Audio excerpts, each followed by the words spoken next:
Guys, how are you today? It's Marieta. Welcome to my live Q&A, and today we're gonna talk about how to rock your visa interview.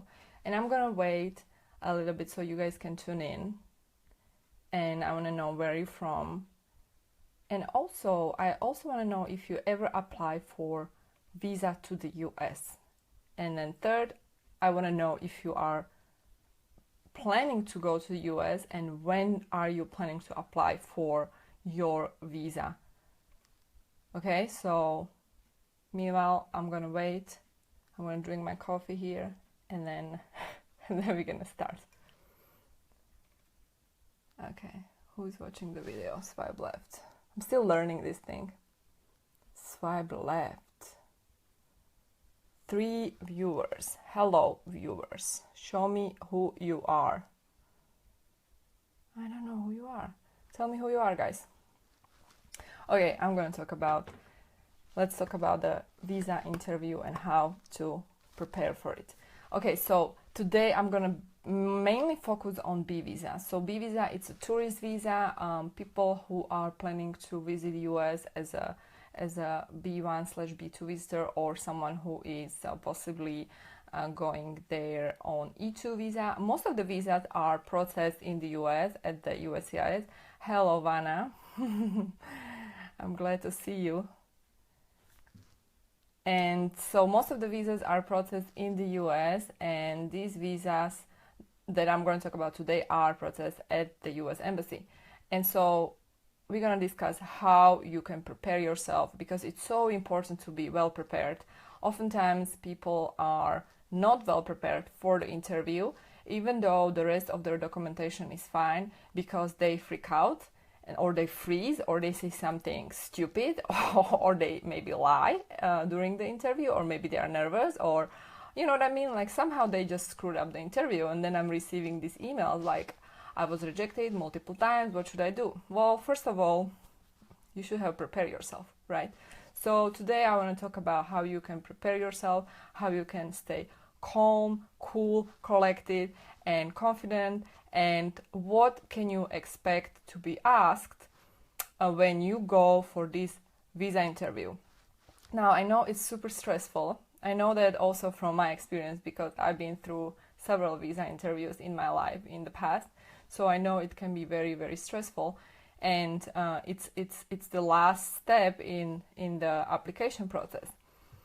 Now, as I mentioned, there are different visa types, and there are visas that are non-immigrant and immigrant. These immigrant visas, those are the green cards that are processed in the US usually, majority, unless you have the consular processing, maybe when you're applying for your green card through family, marriages, or lottery, then you have the consular processing. But majority of them are processed in the US when people are doing adjustment of status. So again, we're talking about simple B1, B2 visa, or possibly E2. E2 is a investor visa that you can apply in your home country. Big advantage, because normally you cannot apply in your home country, and you apply in the US at the USCIS, and there you don't go for the interview. You go for interview in the US when it comes to green card through marriage. Okay, so just a little overview. And so if you go for the interview in the US Embassy, so what you should bring with you? Number 1, bring the confirmation page. Don't bring the whole DS-160 form. Normally when you apply for B visa, you apply through DS-160. So don't bring the whole thing. You can read it and you should know exactly what's in it, but don't bring the whole thing. You can just bring the confirmation page, then bring the passport, bring the picture, and follow the instruction on the confirmation page, and also the confirmation of your appointment. So these should be things that you need to have. Additionally to that, depending on the visa, if you go as tourist, you bring different documents. When you go as an E2 investor, you also bring a different documents, and normally with E2 we always send the documents. There's like a pretty thick file like that. We always send it about a month before the interview, so the US Embassy can read it, and in that case you should be familiar with every single document in it. Now, if you go as a tourist, all you do is basically bring the supporting documents. So let's say you go for a conference, or let's say you go for a business trip. So then you should bring the proof that you're going for a particular conference, you pay the ticket, also you book a hotel or Airbnb place, you have a return ticket home. This is important. Sometimes people don't want to book it because they don't want to spend money, because if they don't know if they got a visa, they don't want to book it. It's not, you don't need to have a ticket, but I recommend to do have a return ticket when you go for your interview, because that clearly shows intention that you are planning to return. So you should have that, and also prove that you are going to finance your trip, right? So for example, if you go for a 1 month as a B visitor, I suggest to have at least $5,000 in your bank account as a proof that you are able to finance your stay. Now, if you don't have this money, how can you expect to be approved? So sometimes people are asking me how much should they have. Well, it really depends also on the location and what are you planning to do. If you are going on a vacation, maybe you go to Caribbean, you're going to sail or whatever you're going to do, it really depends how much money you're going to spend. But that's like the minimum. Don't go below, okay?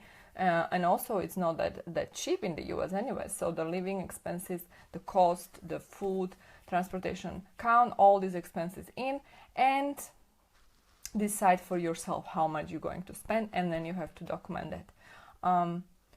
Another thing very important is that you need to show that you have strong ties. And this also applies to E2 investors when they are applying and when they have interview. You have to show strong ties to your home country. So what are these strong ties? These are the ties that make sure that you will come back.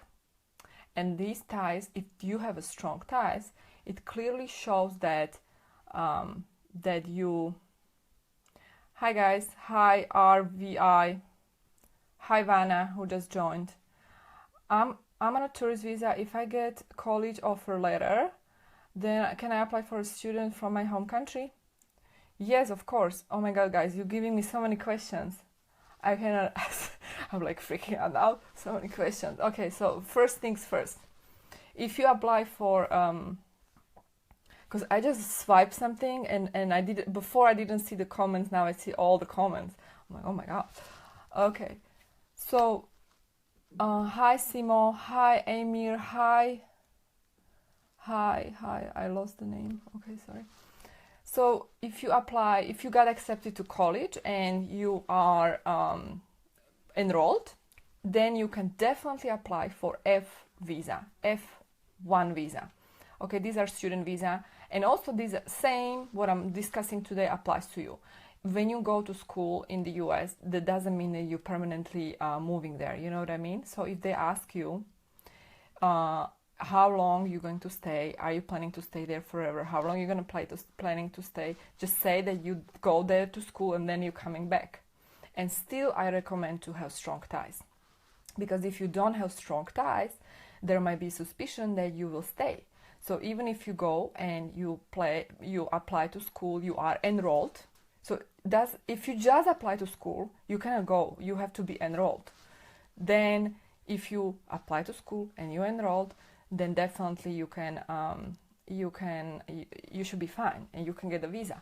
Also, you have to show that you are able to pay for a tuition. So it really depends on the school. Usually schools in the US are expensive. So it really depends where you're going. You should submit the proof of enrollment, I-20 form, and also bank statement showing that you are going to pay for this school. Hi, I'm good. How are you? Sakib Ali. So if you have these, you should be fine. At the same time, make sure to tell them that your intention is to come back after school. Don't say, oh no, you know what? After school, I'm staying. You know what I mean? I don't recommend that. because then you're not going to be approved, even though you are admitted to school. Also, you can do this with English schools like ESL, English as a second language, English classes, courses. You can some of these English classes, they offer the I-20 form, and the I-20 form is essential form for you to be able to apply for student visa. If you find school that actually doesn't offer this form, you won't be able to get a student F1 visa. Okay, so this is important and keep that in mind. All right, so Mohsin, hi, how are you? I'm great. Okay, guys, so basically, when you go there, you bring the DS form and supporting documents that I already mentioned. And with E2 visa, your file is already being submitted and reviewed by the embassy. If you are E2 visa applicant, you should always, before you even send the file, the thick file, or you email the file, you should always, this is so important, don't forget to read the documents. Go through every single document, every single file, because it's so important to be familiar with all the details. If you are not familiar with all the details, you will be nervous and you might screw up the interview. So really keep that in mind. When you are well prepared, there is nothing to worry about, and the single most important advice is to stay calm and really just relaxed. Because if you are freaking out, you freeze, you say something that you didn't want to say because you are under pressure, then you might screw up the interview, and you don't want to do that. Also, when they ask you for additional evidence, sometimes they do that. Don't freak out. It's okay. Submit the evidence and go for another round of interview. That's completely okay. Don't worry about it. So what are the actual questions that they're going to ask you? So I have a list of questions that I prepare in my brochure, and this is actually a cheat sheet that you can download for free. I posted the link above this video or below, I think above. And it has like the most frequently asked questions for the B1, B2 / E2 visa. AJ, hi. Is there any procedure to get to the US by giving exams? What do you mean by that, by giving exams? Like, you want to take exam, or you want to be enrolled in a school, or what do you mean by giving exams?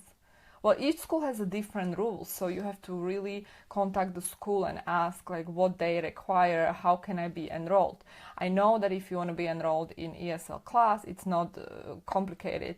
I mean, you have to pay, the tuition is not that high, it's probably around $400 for 4 weeks, and you can afford it. It's not big deal to be enrolled. Now, if you want to be accepted to grad school or post-grad, then it's another story. So my case, I was accepted to Northwestern Law School, which is very good law school, and the one of the requirement was that definitely I need to have high score on TOEFL. So TOEFL is the English exam. So I studied a lot English before I was even able to apply and be enrolled. RV. My English speaking is not so fluent. Is there any effect? Yes. Well, it's not effect when you apply for the visa. It's recommended that you have a pretty good English. Sometimes these embassies, they have their own, the staff speaks the local language, so it's not that difficult to pass the interview. But I always recommend to study English before you going to the US.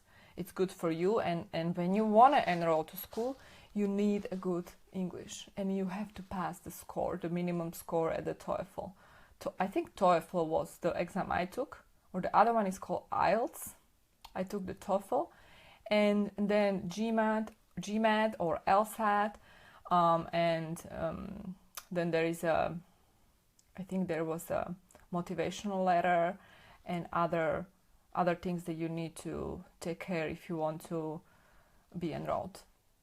And they also take a look at your grades and your previous degrees and also the motivational letter. I think that's important, especially also where you are coming from, because they want to, especially good schools, they want to ensure that there is a diversity in the school, high diversity. So if you are from like small country nobody knows about, you have higher chances, because they want to support minorities. So for me, this was 10 years ago, I am a woman, and I'm originally from Slovakia, and not that many Slovaks studied at Northwestern, so that actually increased my chances to be enrolled. Okay, so a little bit detoured with this topic, but I think it's also good to know this, especially if you want to study in the US, and actually that is the easiest path for you to live eventually in the US, because you need the education. You need to go to US school if you want to do business, or if you want to find a job, or whatever you want to do there. Education is the basis of everything. So if you don't have a good English skills, it's going to be very hard. So I always recommend at least take some English classes and then start with that, and then you will see later how you can end up in the US. Many doors will open up for you. So definitely, definitely I support that. Okay, so what are the other questions that they might ask you? The questions that I included in the cheat sheet. All right. They're gonna ask you if you ever been to the US before. If you ever been to the US before, I recommend not to lie. Another question: how much does it cost to study in the US? Well, it really depends. I think you can Google the school that you want to be enrolled in, and their websites, they have a clearly stated tuition. If you want to go to one of the top league grad schools, in my case, it was probably around like $70,000 per semester, $70,000 per semester. So that was it's kind of expensive. Okay, so they're gonna ask you if you ever been to the US. They're gonna ask you how long, and I recommend not to lie, because if you lie, not a good idea. You might be caught, and then it might end up as a disaster. So never lie. Always tell the truth.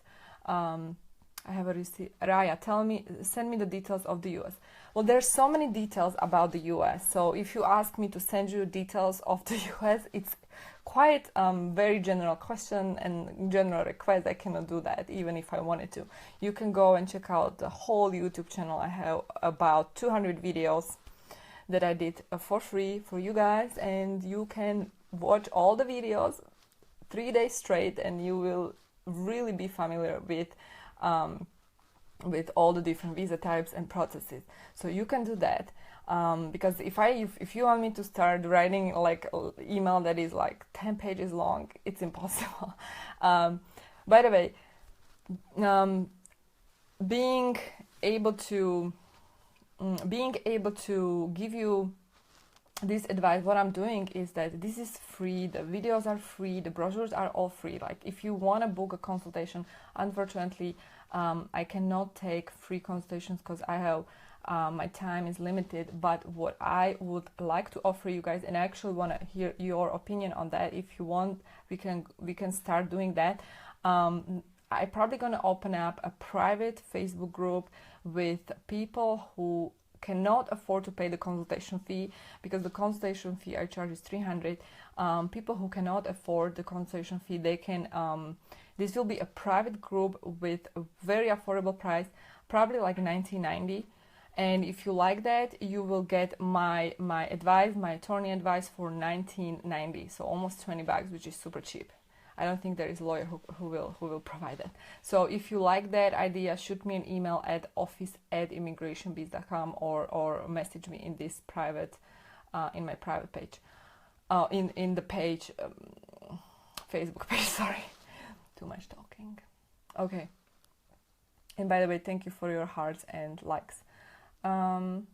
So they're gonna also ask you what's the purpose of your trip, and you should be familiar answering that this is just a temporary trip and I'm going there for a conference or visit a friend maybe, or do a business. Now, if they ask you if you're planning to, if you do the business, E2 business, and they ask you if you plan to stay there forever or how long you want to stay there, always say that you don't intend to stay forever. Always say that you're just planning to do and manage the business, and after managing the business, you are out. So maybe after 2, 3, 4, 5 years, you are out, or maybe you want to come back. But don't ever say that you intend to stay, because this is not the appropriate visa for immigration. This is not the visa for living permanently in the US. So this is important to answer that properly. Don't ever say that you are planning to stay there permanently. Also, another question that they might ask you is, who's going to pay for this trip?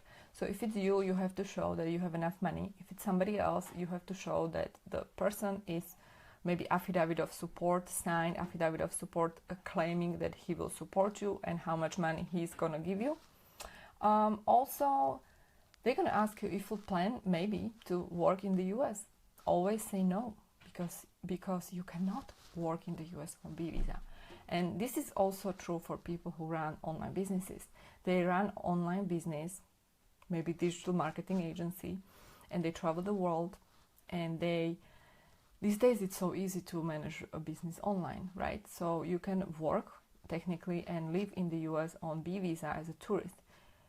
Regardless of that option, don't say that you plan to work there, because if you do that, the USCIS will consider you working there illegally. If you want to do business in the US, if you want to work there, you need work visa, period. Also, they're going to ask you if you have any family members there. If you have any family members, then I say always say the truth. Don't deny the fact that you have family members, and also don't deny that maybe you have a cousin or uncle. Don't deny they are living there. Say the truth and don't be afraid. Like, I know they're gonna look at you from different angle, because there might be suspicion that you might at some point want to stay there, but regardless, just tell the truth, because you don't even know like what they already know about you, what information they do have on file about you. So just don't lie, be real, you know what I mean? Hi Qasim, hi Lubka, my friend is there. I'm sorry I'm disturbing. When I ever see you, I see Gol Gadot. This is another joke. Like, okay, now I know who that person is, by the way. Okay, that's the Wonder Woman. Yeah, I found out yesterday. I didn't know it's who this person was, but now it makes sense. Okay, I don't think, but thank you for...